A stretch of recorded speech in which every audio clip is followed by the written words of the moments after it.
नमस्कार, खबरों की खबर में आपका स्वागत है। मेरा नाम है अंकित त्यागी और आज सबसे पहले खबरों की खबर में एक भारत के अंदर बीमारी का कैसे एक विस्फोट होता जा रहा है उसके बारे में बात करेंगे। एक ऐसी बीमारी जो बड़ी तेजी से फैल रही है। इस बीमारी को साइलेंट किलर का नाम दिया गया है, यानी कि ये बिना किसी आवाज के चुपचाप घात लगा के किस तरीके से लोगों को अपना शिकार बना रही है ये बीमारी, इसको ऐसी उपाधि दी गई है। हम बात कर रहे हैं मधुमेह या डायबिटीज की। मेडिकल जर्नल जो है लैंसेट, बहुत बड़ा जाना माना मेडिकल जर्नल है, इसकी एक स्टडी सामने आई है जिसमें कहा गया है कि हम लोग यानी कि भारतीय, हमें बहुत जरूरी है कि इस पूरी स्टडी पर हम ध्यान दें। इसमें भारत में रहने वाले लोगों की सेहत पर चिंता जताई गई है।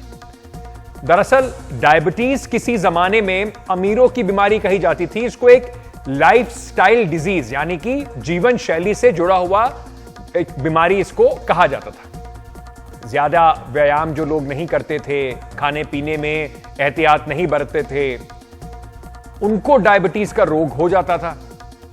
लेकिन अब जमाना बदल चुका है और दफ्तरों में काम करने वाले लोग दिन भर कुर्सियों पर बैठकर अपना काम करते हैं। खाने पीने में भी फास्ट फूड, प्रोसेस्ड फूड, जो पैकेट में फूड आपके घर में आते हैं, जो खाने पीने की चीजें वस्तुएं आती हैं, उसका चलन काफी बढ़ गया है, जिससे मधुमेह या डायबिटीज का जो रोग है उसका खतरा भी काफी ज्यादा बढ़ गया है। डायबिटीज के बारे में एक और खतरनाक बात यह है कि अगर यह लग जाए तो शरीर के दूसरे हिस्सों पर भी इसका बहुत बुरा असर पड़ता है। घाव जल्दी भरते नहीं है। जब तक शुगर का स्तर नियंत्रित ना हो, आपका ऑपरेशन आदि कोई बीमारी, कोई भी जिस तरीके के आपको एक व्यक्ति जिसको डायबिटीज ना हो, जितनी जल्दी से उसके ऊपर काम किया जा सकता है, डॉक्टर्स अपनी सलाह से जो भी चाहें वो कर सकते हैं, वो अगर आप डायबिटिक हैं तो वो नहीं हो सकता। साथ ही साथ डायबिटीज के शिकार लोगों के साइलेंट हार्ट अटैक भी ज्यादा पड़ने के चांसेस हैं और वो कई बार घातक भी साबित होता है।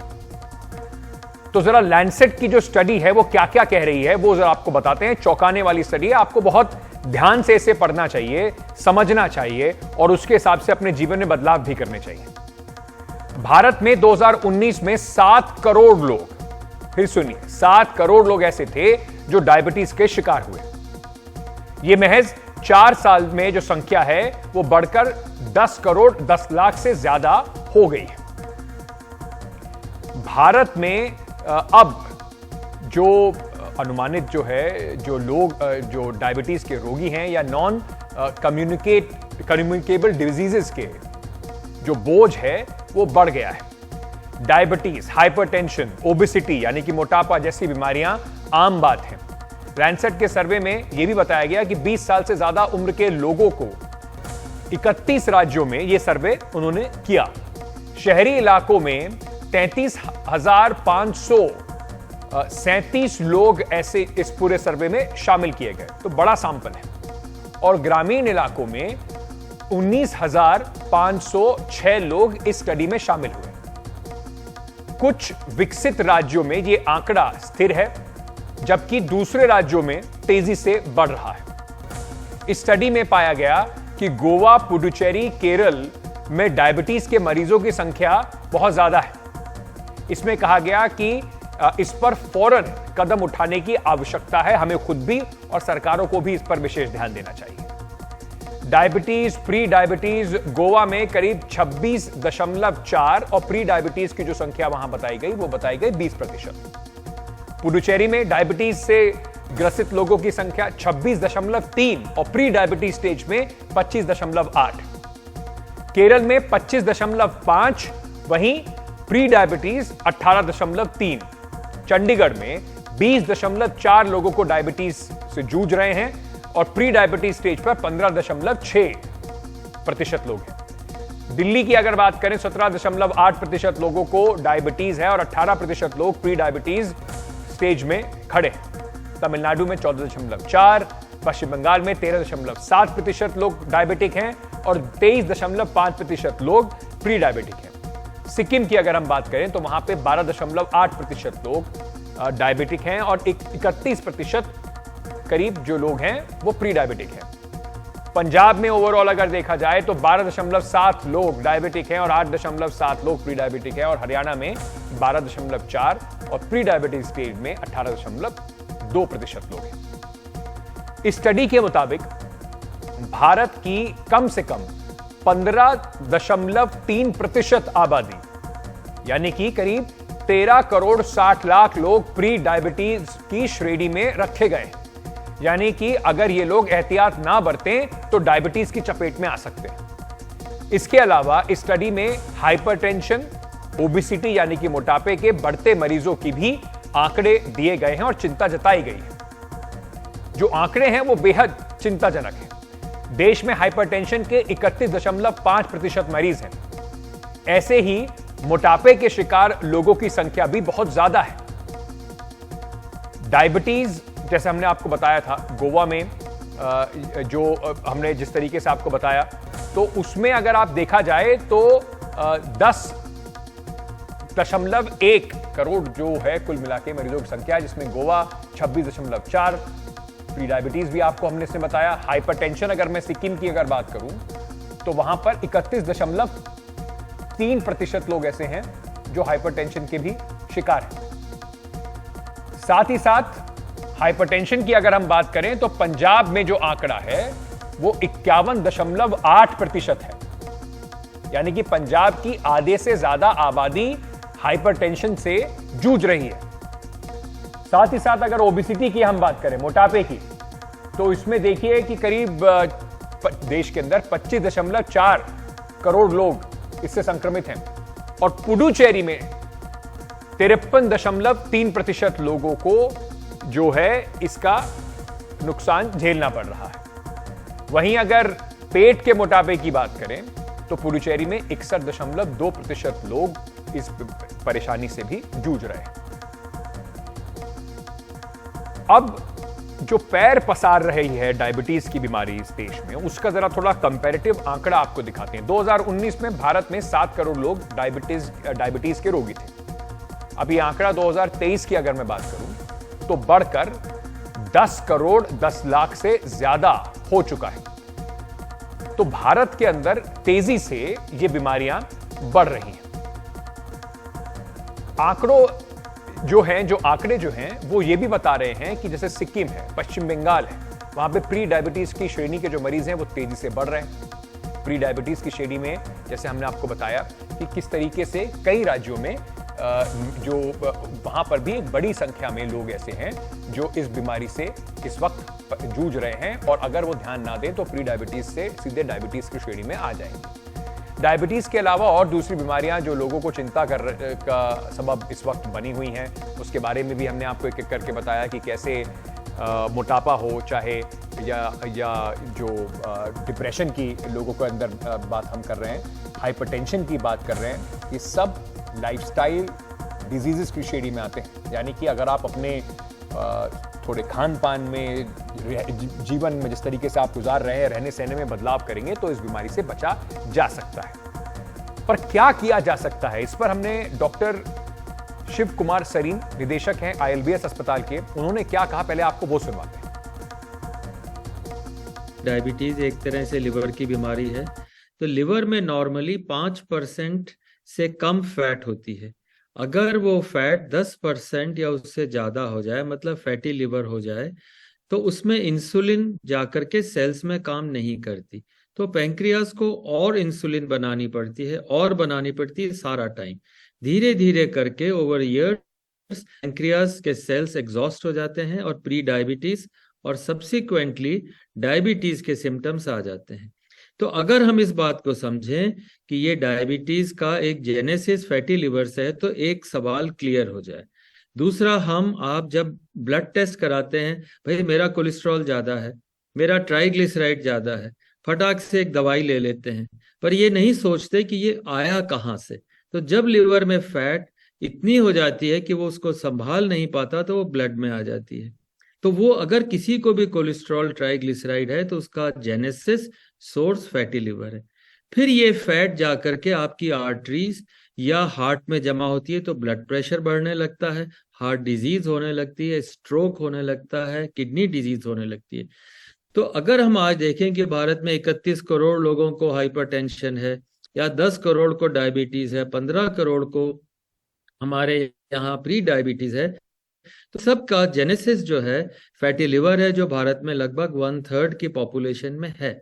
तो हम अगर इसको समझ लें कि लिवर से फैट निकल जाए, और अभी देखिए सेंट्रल ओबेसिटी भारत में उन्होंने बताया कि पेट मोटा 35 करोड़ लोगों का, मतलब भारत के 1 in 3 आदमी का पौंज निकली हुई है। तो उसको अगर हम सेटल कर लेंगे तो एक प्रिवेंटिव एस्पेक्ट उसके अंदर बहुत मेजर हम जो है उसके अंदर जीत हासिल कर सकते हैं। पर ये समझ की बात है कि क्यों हो रही है और कैसे रोकें। बॉटम अप अप्रोच चाहिए कि हर आशा वर्कर, हर ANM, CHC, PHC के हर व्यक्ति को ये समझना है, और आपके टीवी के माध्यम से हर व्यक्ति को समझना है कि अगर मोटापा है या अगर डायबिटीज है तो उससे बचना है। और एक रूल ऑफ 80 है कि मैं जितना खाता हूं उसका 80% खाऊं, 80 मिनट विगरस एक्सरसाइज करूं, अपनी वेस्ट को 80 से ऊपर नहीं जाने दूं, और हाँ 8 बजे के बाद ना खाऊं, और कम से कम 8 घंटे की नींद लूं।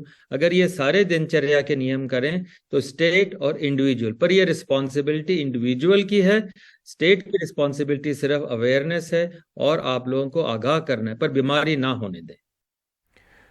इस पे और चर्चा करने के लिए इस वक्त, क्योंकि बड़ी समस्या है, जैसे डॉक्टर सरीन कुछ नुस्खे बता रहे थे, कुछ तरीके बता रहे थे और कह रहे थे कि जिम्मेदारी हमारी खुद की है। हमारे साथ डॉक्टर निखिल टंडन जुड़ रहे हैं, एंडोक्रिनोलॉजिस्ट हैं all India institute of medical sciences में। सर बहुत बहुत शुक्रिया हमारे साथ जुड़ने के लिए। मैं सबसे पहले आपसे पूछना चाहता हूं, जब ये लैंडसेट की सर आपने स्टडी देखी और एम्स भी अपने तरीके से कई इस तरह के अध्ययन करता रहता है, तो कितना चिंताजनक है और हम लोगों के लिए, आम जनमानस के लिए कितना जरूरी है ये इस बात को समझना? इस पे टिप्पणी करने से पहले छोटा सा स्पष्टीकरण कर लूं जी। लांसेट में ये स्टडी छपी है जी। उन्होंने करी नहीं है, करी हिंदुस्तान में हम ही लोगों ने करी जी, है। जी। तो ये ICMR के तहत करी गई है, ये छपी उसमें है। तो श्रेय Indian council of medical research, Madras diabetes research foundation और हिंदुस्तान में बैठे विशेषज्ञों को जाता है, लांसेट में केवल छप। बिल्कुल। दूसरी चीज जो देखिए चिंता की वजह है, चिंता की वजह यह है कि एक जमाने में हमारे यहाँ संक्रामक रोग अधिकतर और जच्चा बच्चा की परेशानियों पर ही अधिकतर हमारी जो स्वास्थ्य संबंधित सेवाएं थी उन पे फोकस थी, और वो जायज भी था। लेकिन समय के साथ धीरे धीरे धीरे करते हुए अब जो गैर संक्रामक रोग है, जिसे आपने कहा था नॉन कम्युनिकेबल डिजीजेस, इनकी मात्रा बढ़ रही है, और आज की तारीख में मृत्यु का और पुअर क्वालिटी ऑफ लाइफ का ये संक्रामक रोगों से ज्यादा बढ़ के एक कारण हो चुका है। तो अब हमें ना इस पे ज्यादा इसकी चिंता ये नहीं करनी चाहिए कि ये 8 करोड़ है या 10 करोड़ है या 9 करोड़ है, हमें मान के चलना चाहिए इसकी मात्रा बहुत ज्यादा है और इस पे हमें बहुत जोर से फोकस करना चाहिए। और इसके लिए मैं एक्चुअली ये कहना चाहूंगा कि सन 2010 में भारत सरकार के स्वास्थ्य मंत्रालय ने एक नेशनल प्रोग्राम इस पे शुरू किया है, नेशनल NCD प्रोग्राम, और डायबिटीज उसके तहत आता है। और इसी साल 17 मई को इसकी नई ऑपरेशनल गाइडलाइंस निकली। जैसे डॉक्टर सरीन साहब कह रहे थे कि ये बिल्कुल ग्रास रूट फ्रंटलाइन वर्कर से इसकी कहानी शुरू करके, और ये कहानी थ्रू द हेल्थ सिस्टम, हमें हेल्थ सिस्टम को सशक्त बनाना है ताकि हम मैसेजिंग कर पाए, लोग अपने आप को इन बीमारियों से बचा पाए, और जिसको ये बीमारी हो जाती है उन तक हमारे पास उनको इलाज करने की हमारी क्षमता और जोर से हो जाए। तो ये मतलब इसमें हमें इसमें कोई शक नहीं है जो आपने कहा कि मात्रा बढ़ गई है, और इस पे हमारा फोकस करना बहुत ही ज्यादा आवश्यक है। जैसे कि हम भी बात कर रहे थे कि पहले ये डिजीजेस, या अभी भी वैसे कायदे से देखा जाए तो लाइफस्टाइल डिजीज की श्रेणी में आते हैं कि आपका खान पान ठीक नहीं है, सोने का तरीका नहीं है, या व्यायाम आप नहीं कर पा रहे हैं। लेकिन एक चिंता की बात इसमें यह भी थी कि ये सब पहले शहरों में या एक विशेष वर्ग में देखे जाते थे, अब ये बिल्कुल हमारे गांव तक, छोटे कस्बों तक पहुंच गया है। तो क्या उसको देखते हुए दिनचर्या में मोटा मोटा हम कुछ बदलाव देख रहे हैं, और क्या हमें ऐसा करना चाहिए कि हम इससे बच सके? देखिए आपने बहुत इंपॉर्टेंट पॉइंट किया। एक जमाने में हम कहते थे कि भारत अपने गाँव में रिजाइड करता है। लेकिन अब आप देखिएगा अर्बनाइजेशन इतना हो गया है, कई प्रांत ऐसे हैं जहां उनकी पॉपुलेशन आप देखेंगे तो 50% से ज्यादा शहरी हो चुकी है बनिस्बत के भी वो गांव में रह रही हो। नंबर 1। नंबर 2, जो हमारे मन में पुरानी हिंदी पिक्चरों से था कि गांव में क्या होता है और आज गांव में क्या होता है, उसमें बहुत ज्यादा अंतर है। उसमें भी मैकेनाइजेशन, उसमें भी तो वो जो एक एक एक दिनचर्या ग्रामीण लोगों की भी थी, उसमें भी परिवर्तन आ गया है। तीसरा है, अब क्योंकि हम लोग एक जो अपने ट्रेडिशनल खान पान के साथ हमारा मतलब एक्सपोजर और देशों के खान पान से, वेस्टर्न लाइफस्टाइल से, वेस्टर्न डाइट से भी हुआ है, तो उसमें भी हमारा काफी हद तक परिवर्तन आया है। तो जो आपने बिल्कुल ठीक तरह कहा, ये हमारी ये लाइफस्टाइल से इनका बहुत ज्यादा वो है। देखिए, अगर केवल जेनेटिक्स होता तो 100 साल पहले की जीन्स और आज की जीन्स में कोई अंतर नहीं होता, लेकिन उन जीन्स में हो सकता है उससे हमारी प्रवृत्ति होती है, लेकिन लाइफस्टाइल में क्योंकि हम में बदलाव आया है तो उन्हीं जीन्स के होते हुए हमारी इन बीमारियों की मात्रा बढ़ गई है। अब वो चाहे खाना हो, चाहे एक समय के साथ सोना हो, चाहे नियमित रूप से व्यायाम करना हो। और देखिए, व्यायाम का भी 2 हिस्से होते हैं। एक वर्क रिलेटेड फिजिकल एक्टिविटी होती है, लेकिन वो आपने जैसे अभी कहा था कि अधिकतर लोग अब दफ्तरों में बैठ के, वहां तो वर्क रिलेटेड फिजिकल एक्टिविटी नहीं के बराबर हो। और तो हमारी लेजर टाइम फिजिकल एक्टिविटी, उसकी हमारी खास आदत है नहीं एज अ पॉपुलेशन। तो फिजिकल एक्टिविटी बहुत कम हो रही है, कैलोरी डेंस फूड ज्यादा खाए जा रहे हैं, व्यसा की मात्रा बढ़ाई जा रही है, वजन बढ़ते जा रहा है। जैसे आपने खुद ही बताया, ओबेसिटी की मात्रा इतनी ज्यादा बढ़ गई है, और ये केवल शहरों में नहीं हो रहा है, धीरे धीरे करके ग्रामीण क्षेत्रों में भी हो रहा है। तो इस कारणवश ये हमारे को ये दिक्कतें अब प्रकट हो रही हैं। सर, मैं एक सवाल और भी आपसे पूछना चाहूंगा। बहुत सारे लोग जो भी देख रहे हैं, कुछ लोग कमेंट भी करके कह रहे हैं कि देखिए, कुछ मजबूरियां हैं कि नहीं 8 बजे के बाद ही लोग डिनर कर पाते हैं, या और जो परेशानियां हैं उसके बाद भी वो कोशिश करते हैं कि व्यायाम करें और बाकी सब। आबो हवा का भी क्या इसमें फर्क पड़ता है? जिस तरीके के हम एनवायरनमेंट में रह रहे हैं, पोल्यूशन हमारे लिए एक बड़ा समस्या बनती जा रही है, साफ पानी, साफ खाना पीना, तो क्या उसका भी एक फर्क पड़ता है? देखिए, ऐसा है, डायबिटीज मल्टी फैक्टोरियल डिसऑर्डर है, ठीक है। इसके कई सारे कंट्रीब्यूटिंग फैक्टर्स रहते हैं। जो आपने कहा, जैसे एटमॉस्फेरिक प्रदूषण, उसका भी उसमें योगदान है, स्ट्रेस का भी उसमें योगदान है। अब हम ये कहें कि अब हम जब तक पोल्यूशन ठीक नहीं होगा, हम अपनी बीमारी के लिए कुछ नहीं करेंगे, उससे तो कोई लाभ होने नहीं वाला है। तो जहां तक जो संभव है वहां हमें प्रयास करके ऐसी दिनचर्या, ऐसी जीवन शैली को अपनाना चाहिए ताकि ये बीमारियों से हम ग्रस्त ना हो पाएं, और अगर हमें है तो उनको नियंत्रण में रहें ताकि उनके कारण जटिलताएं ना हो पाएं। बहुत जरूरी बात आपने कही, और इसमें कई, जैसे बताया, कई सारे फैक्टर्स हैं, और ऐसा नहीं है कि उसमें से सारे फैक्टर आपके कंट्रोल में नहीं है। कुछ चीजें आपके ही कंट्रोल में है, अपने खाने पीने पर, सोने की कोशिश का बेहतर करने पर, या व्यायाम करने पर, वो आपके कंट्रोल में है। कम से कम उन चीजों को तो आप कर ही सकते हैं। सर, बहुत बहुत शुक्रिया हमसे बात करने के लिए, आसानी से हमारे दर्शकों को समझाने के लिए इसकी विकटता भी, और साथ ही साथ इसके लिए क्या किया जा सकता है। आगे बढ़ते हैं, क्योंकि हम डायबिटीज की बीमारी की बात कर रहे थे, तो एक तो हो गई शारीरिक परेशानियां। जो मनोचिकित्सक हैं वो भी इस बात से काफी, जिस तरीके से संख्या बढ़ रही है मानसिक रोगियों की, उसको लेकर भी काफी चिंतित है। मानसिक रोगियों की तादाद में 100% से ज्यादा की बढ़त हुई है। इसके अलग अलग कारण हैं। तनाव एक बड़ी वजह है, लेकिन इसके अलावा नींद की कमी और नशे की लत भी एक बड़ी वजह बताई जा रही है। हर उम्र और हर वर्ग के लोग इसका शिकार हो रहे हैं। आपको हमारी सहयोगी पूजा भारद्वाज की ये रिपोर्ट दिखाते हैं, जो बेहतर समझा रही है कि इसके असर लोगों पर क्या हो रहे हैं। 20 साल का ये नौजवान पेशे से दर्जी है। 40 दिनों से नींद नहीं आई, मरने मारने का ख्याल आता है। मुंबई के बीएमसी अस्पताल सायन में इलाज चल रहा है। डे नाइट काम करने से उसको माइंड पे कुछ असर हुआ है, और पेमेंट नहीं मिला, उसके लिए वो मतलब टेंशन लिया है, उसकी वजह से सोता नहीं है, उसकी वजह से यहाँ लाना पड़ा। नींद नहीं आ रहा है उसको, और लगता है कि कोई मेरे पीछे पड़ा है, कोई मार देगा, डर रहा है। 40 दिन से हो रहा था उनको, और 40 रात दिन वो बिल्कुल सोए नहीं, एक मिनट भी। ऐसा उनके पिताश्री ने बोला, और उनके भाई ने।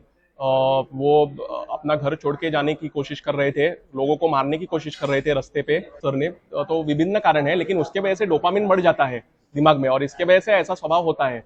तो इसके लिए ऐसी दवाइयां दी जाती है जिससे उस डोपामिन की मात्रा ठीक हो जाएगी और फिर पेशेंट का स्वभाव भी ठीक हो जाता है। मुंबई के बीएमसी अस्पताल सायन में एक दिन में करीब ऐसे 300 लोग मानसिक सेहत से संबंधित परेशानियों के साथ पहुंचते हैं, जिनमें 30% नशे के आदी हैं। हम लोग दिन के 300 पेशेंट देखते हैं, उसमें से ऑलमोस्ट 30% लोग सब्सटेंस यूज या ये जो नशा करते हैं उसके पेशेंट होते हैं, और उसमें सबसे कॉमन हमारे यहाँ जो आते हैं वो है अल्कोहल यूज के पेशेंट। तो जो शराब या दारू का जो नशा करते हैं, वो प्रेशर तो सबको है पर सब लोग दारू नहीं पीते हैं। कुछ ही जो है इसमें से जो लोग हैं जो दारू के तरफ झुक जाते हैं, तो उसमें पर्सनालिटी फैक्टर्स भी काफी उसमें रोल प्ले करता है, जेनेटिक फैक्टर्स रोल प्ले करता है। इंडियन साइकियाट्रिक सोसाइटी के सदस्य और महाराष्ट्र के सबसे बड़े मनोचिकित्सकों में शामिल डॉक्टर हरीश शेट्टी बताते हैं कि मानसिक रोग आग की तरह फैल रहा है। रोगियों की संख्या 100% बढ़ी है। बम्बई में मुझे पता है कोविड के लॉकडाउन के बाद, सभी रिस्ट्रिक्शंस उठने के बाद कम से कम 35 से 40 बच्चों ने आत्महत्या किया है। तो मैं देखता हूँ 100% इंक्रीज हुआ है। 10-11 साल के बच्चे भी आत्महत्या के बारे में बात करते हैं। 8 से 9 हज़ार साइकियाट्रिस्ट है। साइकियाट्रिस्ट की संख्या बढ़ना चाहिए, पर उस समय तक हम राह नहीं देख सकते हैं। यहाँ आग लगी है और हमें लगता है कि फायर ब्रिगेड नहीं, तो हमें और कुछ करना होगा। अपनी जान देने के बढ़ते मामलों को देखते हुए मुंबई में भांडू पुलिस ने जागर नाम से मुहिम शुरू की है। 8-10 महीने से हमने ये देखा है कि ये बहुत ज़्यादा केसेस आ रहे हैं। बच्चे या बड़े आत्महत्याओं की केसेस बहुत ज़्यादा बढ़ रहे हैं।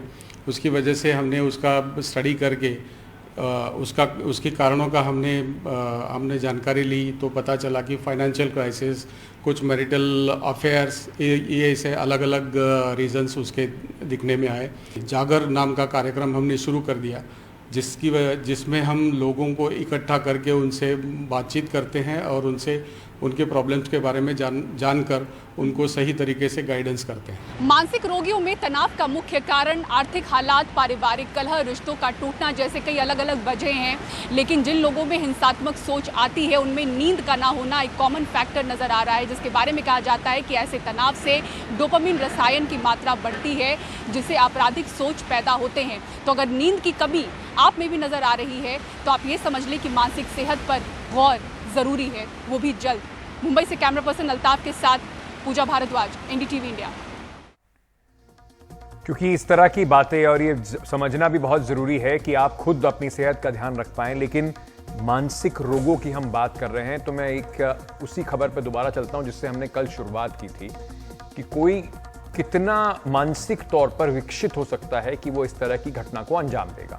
मैं मीरा रोड में live in relationship murder case की बात कर रहा हूं। उसमें नए खुलासे सामने आ रहे हैं। मृतका सरस्वती वैद्य जो आरोपी है, मनोज साने, उसको मामा कहकर पुकारती थी। दोनों ने यह भी बताया गया है कि मंदिर में शादी कर ली थी। यह भी पता चला है कि मनोज साने ने उसे खुद को कपड़े के मिल का मालिक बताया था, जबकि वो बोरीवली में एक राशन की दुकान पर काम करता था। इस बीच नया नगर पुलिस का एक दिन पहले जिस आश्रम में, अनाथ आश्रम में सरस्वती रहती थी, वहां पर गई, जहां पे पता चला कि उसकी 3 बहनें भी हैं, जो आज पुलिस थाने पहुंचकर उन्होंने अपने बयान दिए।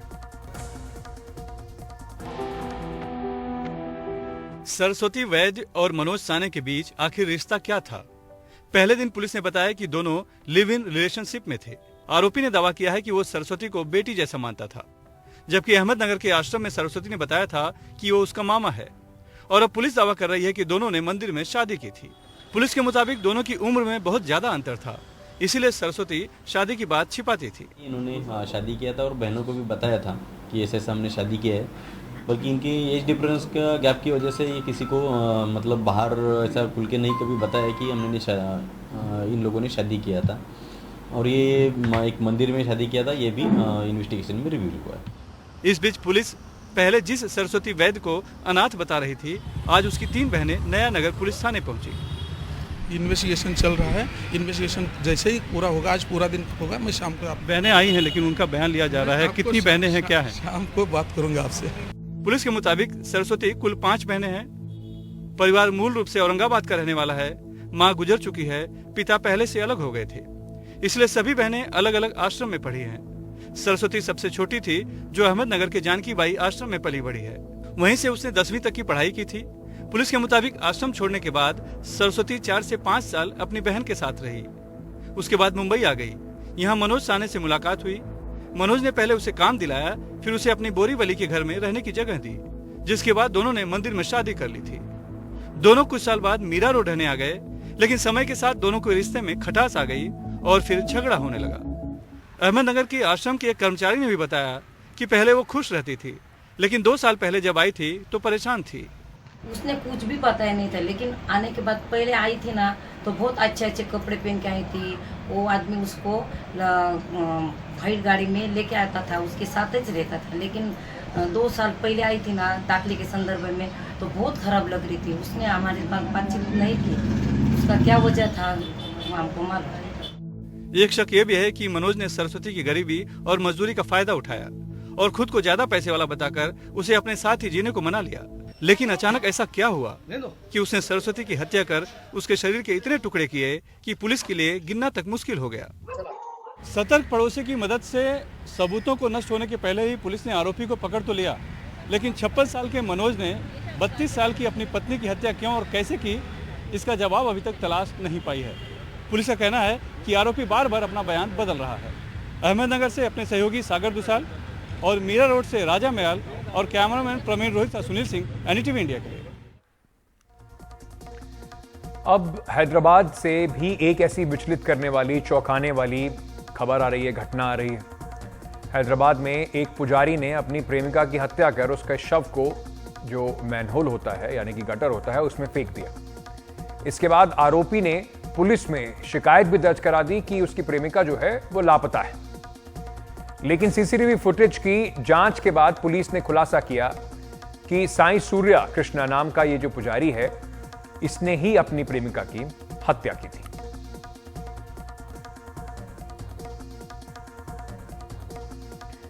अब क्योंकि इसमें लव जिहाद का एंगल नहीं फिट हो रहा, इसके अंदर कोई धर्म विशेष को आप टारगेट नहीं कर पा रहे, तो इसको लेकर लोग थोड़ी चुप्पी भी साधे हुए हैं।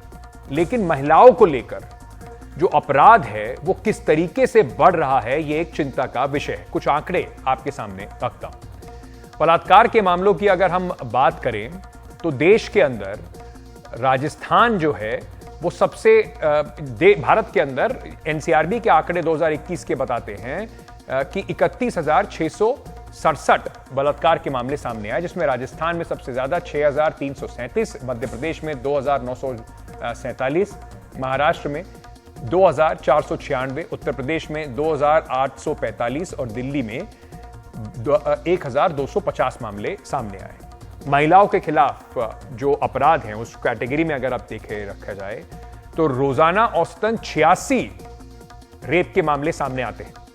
हर घंटे में आप ये मान लीजिए औसतन 39 महिलाओं के खिलाफ कुछ न कुछ आपराधिक 49 महिलाओं के खिलाफ कुछ न कुछ आपराधिक घटना घट रही है या अंजाम दी जा रही है। ये एनसीआरबी के आंकड़े हैं 2021 के। जिस देश में हम हमेशा बात करते हैं कि महिलाओं को देवी का हम रूप देते हैं, उनकी पूजा की जाती है, वहां पर जब हम संस्कृति की बात करते हैं तो ये भी समझना होगा कि उसी संस्कृति में हो रहा है इतने सारे अपराध महिलाओं के खिलाफ। सोचने की आवश्यकता है और इस पर काबू पाने के लिए कड़े कदम उठाने की भी आवश्यकता है। आगे बढ़ते हैं और कुछ राजनीति की बात कर लेते हैं। स्कूलों में जो पाठ्यक्रम होता है जहां आपके बच्चे पढ़ते हैं वो कैसे विचारधारा की जंग का मैदान बन गए हैं, ये अगली स्टोरी, जो अगली खबर हम आपको बता रहे हैं, ये उसी से जुड़ी हुई है। जब बीजेपी की सरकार कर्नाटका में थी तो उसने 2022 में स्कूलों में पाठ्यक्रम के कई सारे चीजों को निकाल दिया, बदलाव किया। जाहिर सी बात है कि उनकी जो विचारधारा है, जो उनकी सोच है, उसमें वो फिट नहीं बैठ रहे, तो पसंद नहीं थे तो हटा दिया गया। अब कांग्रेस कर्नाटक में वापस आ गई। अब कांग्रेस ने वो पुराना पाठ्यक्रम जो है उसे बहाल करने की कवायद शुरू कर दी है, जिस पर राजनीतिक रशाकशी शुरू हो चुकी है। 8 बदलाव अभी मोटे मोटे तौर पर किए गए हैं, जिसमें से कुछ अहम जो बदलाव है वो मैं जरा आपके सामने रखता हूं। ये कर्नाटका की टेक्स्ट बुक्स के बारे में बात हो रही है। 9वीं कक्षा में अंबेडकर के नाम से पहले संविधान शिल्पी जोड़ा जाएगा। सिद्धगंगा मठ, आदि चुनचनगिरी मठ, सुरापुरा नायका समुदाय के योगदान पर जो लाइनें हैं वो भी जोड़ी जाएंगी, क्योंकि ऐसा कांग्रेस को लगता था, उनके नेताओं का ऐसा कहना है कि लिंगायत, वोकलिगा, नायका समुदाय की जो भावना आहत हुई थी जब ये सब चीजें हटा दी गई थी। भक्ति और सूफी संतों पर एक पाठ जो है 8वीं कक्षा में पाठ्यक्रम में जोड़ा जाएगा। इसमें जो पुरंदरदास और कनकदास के बारे में जानकारी शामिल रहेगी। 12वीं कक्षा में लिंगायत संत बसेश्वर जो हैं उनके बारे में भी एक संपादित जो लेख है वो शामिल किया जाएगा। अब कहा यह जा रहा है कि ब्राह्मणवाद के खिलाफ बसवेश्वर ने जो विद्रोह करा था उसके कुछ अंश इसमें जोड़े जाएंगे। बीजेपी को यह पसंद नहीं था, उन्होंने हटा दिया था। लेकिन कर्नाटक में कांग्रेस सरकार ने जो पाठ्यक्रम में बदलाव किए हैं उसको लेकर बीजेपी कैसी बौखलाई हुई है और आपस में दोनों के बीच में कैसी जंग चल रही है, यानी कि शुरुआत से ही बच्चों को एक तरीके से अपने हिसाब से ढालने की जो जंग है वो कम से कम इस रिपोर्ट में विस्तार से। पहली से लेकर 10वीं क्लास तक के पाठ्यक्रम में कुल 8 बदलाव 2022 में भोमई सरकार ने किए थे, जिनकी समीक्षा की जा रही है। बीजेपी बदलाव के पक्ष में नहीं है। It's absolutely wrong. ये उनका एक तरह से नियत है, उनका डीएनए है कि they want to write off what out of history whoever is not part of the dynasty. ये तो उनका एक तरह से एक रिपीटेड बिहेवियर है ना इनका। हेगडेवार जी के बारे में एक तो इरेज करना या गलत मिसइंफॉर्मेशन क्रिएट करना, एक तरह से it is doing a huge disservice. It is a crime against the people of India, the crime against the youth of India. Congress की सिद्धरमैया सरकार ने पाठ्यक्रम में बदलाव की प्रक्रिया शुरू कर दी है। शिक्षा मंत्री मधु बंगारप्पा के मुताबिक सरकार इस साल के लिए छापी गई किताबें वापस नहीं लेगी, बल्कि किन चैप्टर्स को पढ़ाया जाए और किसे नहीं, इससे जुड़ी एक दिशा निर्देश पुस्तिका जारी करेगी। अगर नए चैप्टर्स जोड़े जाएंगे तो वो भी इसमें शामिल होगा। तकनीकी समिति पाठ्यक्रम की समीक्षा कर रही है। समिति की सिफारिश इस महीने कैबिनेट के सामने रखी जाएगी। कैबिनेट से मंजूरी मिलने के बाद ही दिशा निर्देश जारी किए जाएंगे।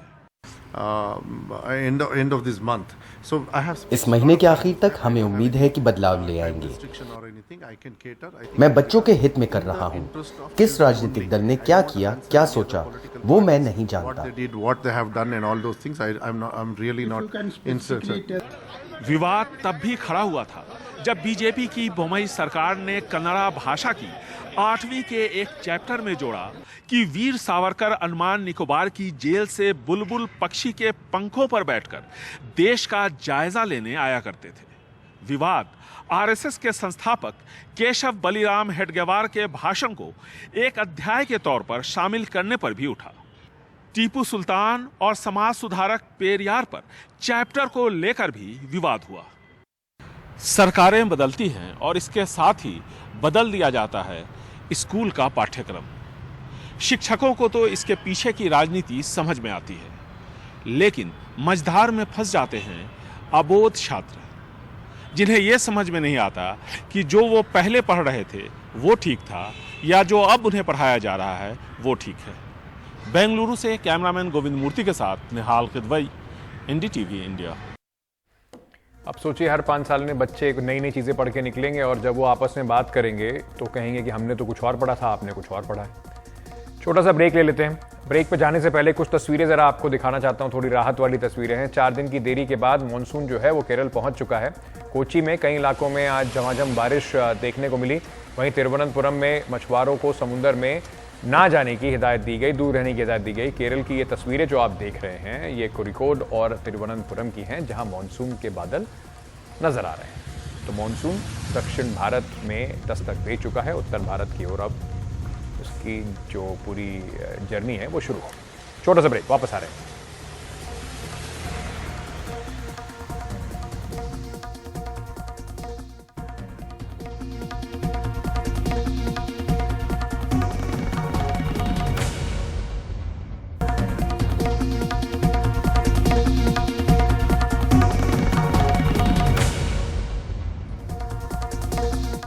कनाडा में 700 भारतीय छात्रों पर भारत वापस भेजे जाने का जो खतरा है, जो तलवार है, वो लटक रही है, जिनमें ज्यादातर छात्र पंजाब से हैं।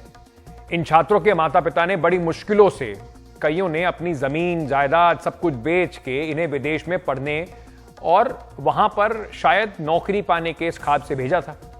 अब हालात ये हैं कि वो इतने मजबूर हैं कि इसका अंदाजा लगाना मुश्किल है। हमारे सहयोगी शरद शर्मा ने ऐसे ही मां बाप और छात्रों से बात करके ये पूरी रिपोर्ट बनाई है, जरूर देखिए। पंजाब के जालंधर शहर से करीब 60 किलोमीटर दूर मियांवाला मौलविया गांव में जगतार चंद की टेलर की छोटी सी दुकान है। बेहद सीमित आमदनी के बावजूद 6 साल पहले अपनी बेटी डिंपल को कनाडा पढ़ने भेजा, जिसमें करीब 15 लाख रुपए का खर्चा आया, जो कर्ज लेकर चुकाया। पढ़ाई के बाद बेटी डिंपल कनाडा में ही नौकरी करने लग गई तो लगा सारी मेहनत सफल हुई। लेकिन जब बेटी ने कनाडा में परमानेंट रेजिडेंसी मांगी तो झटका लगा। कहा गया कि वो फर्जी दस्तावेज के सहारे कनाडा आई है, इसलिए परमानेंट रेजिडेंसी तो दूर की बात है, उन्हें अपने देश लौटना होगा। वो जिम्मेदार हुण मिश्रा ही है, जिगेश मिश्रा, जिन्हें सानू गलत रास्ते तोड़ दिता। उन्हें अपनी कमाई कर ली, पैसे ले ले, बच्चे उसे किन्ने धक्के खाते फिरते हैं। 700 बच्चा ਇਹਦਾ ਆਪਦਾ ही है, ਇਸੇ ਕੋਲ ਏਜੰਟ ਦਾ। ਅੱਜ ਦੋ ਸਰਕਾਰਾਂ ਮੋਰੇ ਬੇਨਤੀ ਇਹੀ ਕਰਦੇ ਆ ਵੀ ਸਾਡੇ ਬੱਚੇ ਉੱਥੇ ਪੀਆਰ ਹੋਣੇ ਚਾਹੀਦੇ ਆ, ਆਪਣੀ ਸੈਟਿੰਗ ਹੋਣੀ ਚਾਹੀਦੀ ਹੈ। ਦੋ ਸਰਕਾਰਾਂ ਮੋਰੇ ਇਹ ਬੇਨਤੀ ਹੈ ਸਾਡੀ, ਤਾਂ ਬਹੁਤ ਸਾਡਾ ਕੁਛ ਨਹੀਂ ਹੈ ਕਿ ਬੱਚੇ ਉੱਥੇ ਸੈਟਿੰਗ ਹੋਣਗੇ, ਜੋ ਆਪਣਾ ਕਰਜ਼ਾ ਲੈ ਕੇ ਗਏ, ਕਮਾਈ ਕਰਕੇ ਕਰਜ਼ਾ ला सकेंगे। जगतार चंद ने अपनी बेटी डिंपल को ब्रजेश मिश्रा नाम के ट्रेवल एजेंट के जरिए 3 साल के कंप्यूटर कोर्स के लिए कनाडा भेजा था। बताया गया था कि दाखिला सरकारी कॉलेज में करवाया है, लेकिन वहां पहुंचकर बताया गया कि उस कॉलेज में स्ट्राइक हो गई है, इसलिए एक प्राइवेट कॉलेज में पढ़ना होगा। किसी तरह से पढ़ाई हो गई, वर्क परमिट भी मिल गया, लेकिन अचानक पूरा भविष्य खतरे में पड़ गया। 1.5 ईयर से जो मेंटली स्ट्रेस और जो भी ये सब कुछ हम बर्दाश्त कर रहे हैं, जी हम एक्सप्लेन नहीं कर सकता कोई भी कितना कुछ बर्दाश्त कर रहे हैं हम। जहाँ पे पेरेंट्स को भी नहीं, पहले तो हम लोगों ने किसी को बताया था कि ये इतनी बड़ी प्रॉब्लम हो रही है, बट अभी लास्ट पे जब डेपुटेशन ही आ गई, वो टिकट ही दे रहे हैं कि आपने इतनी डेट को जाना ही है, तब जाके अभी फैमिली को भी बताया कि ये सब चल रहा है। कोई रूल्स नहीं ऐसे नहीं है जो कि हमने ब्रेक किए हैं, जो कुछ ऐसा फॉलो नहीं किया है। मतलब हमारी ओर से सब कुछ बेस्ट है, कोई क्वेश्चन नहीं कर सकता कि आप लोगों ने ये कुछ गलती किया है। बस एक just only fake offer letter के बेस पे वो ये सारा रिजल्ट आ रहा है आगे। ये कहानी अकेले डिंपल की नहीं, उन सभी 700 छात्रों और उनके माता पिता की है, जिन्होंने जैसे तैसे कर्ज लेकर या मुश्किल उठाकर एक बेहतर भविष्य का सपना देखा, लेकिन अब खूबसूरत सपना टूटने की कगार पर है। वैसे भारत सरकार पूरी तरह से छात्रों के पक्ष में है। From the very start, we, meaning the foreign ministry here as well as the our High Commission and the consulates in Canada have taken up the case, and our point is that look, the students studied in good faith. You know, if there were people who misled them, the people who misled them, the culpable parties should be acted against. It is unfair to punish a student who undertook their education in good faith. ये मुद्दा Canada की संसद में भी उठ चुका है। Canada के प्रधानमंत्री का कहना है कि इस मामले में एक एक केस को देखा जाएगा और छात्रों को अपनी बेगुनाही साबित करनी होगी। We are deeply aware of cases of international students facing removal orders over fraudulent college acceptance letters. To be clear, our focus is on identifying the culprits, not penalizing the victims. Victims of fraud will have an opportunity to demonstrate their situation and present evidence to support their case. We recognize the immense contributions international students bring to our country, and we remain committed to supporting victims of fraud as we evaluate each case.